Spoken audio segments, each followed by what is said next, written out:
پانکا و طالبا د شهید لالی یاد کده. په یاده غونډه کې وینوالو فارغو شویو فاضلانو ته د مبارکۍ ویلو ترڅنګ د عصري او دیني علومو زده کړې مهمې وبللې او له والدینو یې غوښتنه وکړه چې خپل اولادونه زده کړو ته وهڅوي. دغه راز دوی زیاتوله چې دا اسلامي نظام د ټول مسلمان ملت په هڅو او قربانیو منځته راغلی او دا د ټولو ګډ نظام د یو دوی هیڅکله له ځانه جدا نه ګڼي او باید په ګډه یې ساتنه او پرمختګ ته لاسونه سره یو کړو.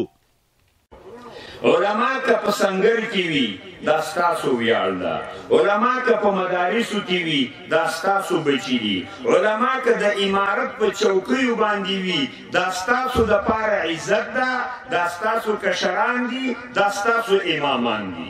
داسې نه ده پکار که په سنگر کې مجاهد ورور قرباني ورکړې ده خو شکر د پګړۍ ماو ته هم هسکه ورسره وړو. که په مدرسه کې طالب ورور شپې ورځې سبا کړي دي الحمدلله د ماو د تا ورور زوی ده د ده په افتخار باندې ماو ته هم افتخار کوو. ګورئ فاصله به نه راولو. دا کوم نظام چې موږ لرو دغه نظام هم همدغه قرآني نظام دی. دا نن چې دستربندۍ ورباندې جوړې دي دا نن چې موږ ټول خوشحال یو بل څه په دې نظام کې نه وي. د اسلامي نظام له نورو نظامونو سره توپیر هم دا وي. د یاد مدرسې محتمم شیخ الحدیث معراج الدین د خوښۍ په څرګندولو سره وویل یاده مدرسه ډیره پخوانۍ ده او ډیری شمېر طالب العلمان پکې روزل شوي او دیني زده کړې ترلاسه کړي دي. نو موږ خو هغه وختو کې فارغین د کامې دورې ډیر شوي دي، ډیرو کلونه فارغین د حفظ او دای موږ نه بیخي ډیر شوي دي. خو سترې دورې چې دي دا دوه کوله موږ فارغین فعل خال ور کړلو. یو تیر کولو 21 کاسه فارغین 22 کاسه موږ لرل، یو ساخ کولو 11 کاسه فارغین موږ لرل. د تجوید او د پرانفاق د حفظ نه فارغ باقی مانده هغه د ټول 22 کاسه ونانه. نو الله د خیر او برکت کې وچوي باقی دا مدرسه یقیني یو روحیات لري. هڅوک چې روشي خپل یو روح لري، ډیر عجیب روح لري، بیا چا زړه نه تینه شي.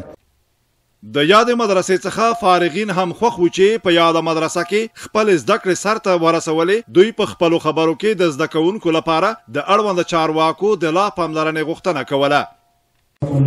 موږ په دې مدرسو کې زده کړې وکړې او استادانو هم سره ډېرې مرستې وکړلې.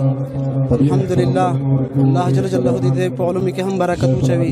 هم خلکو ته ټولو خلکو ته دا پیغام ده چې خپلو الودونو باندې زده کړې وکړي.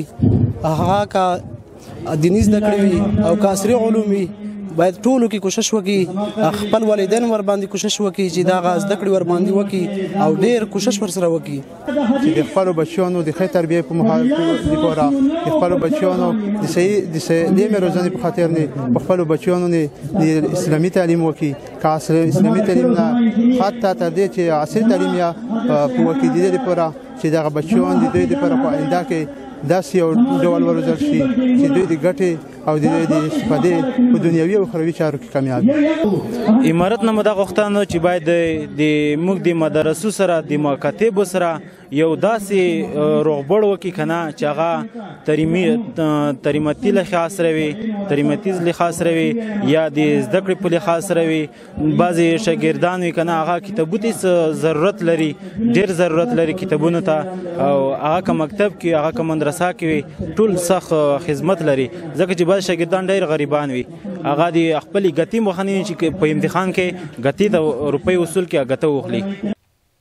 د یادولو د چیلې د وړاندې هم د یاد مدرسې څخه په بیلابیلو برخو کې زیات شمېر علما کرام او حافظان فارغ شوي دي.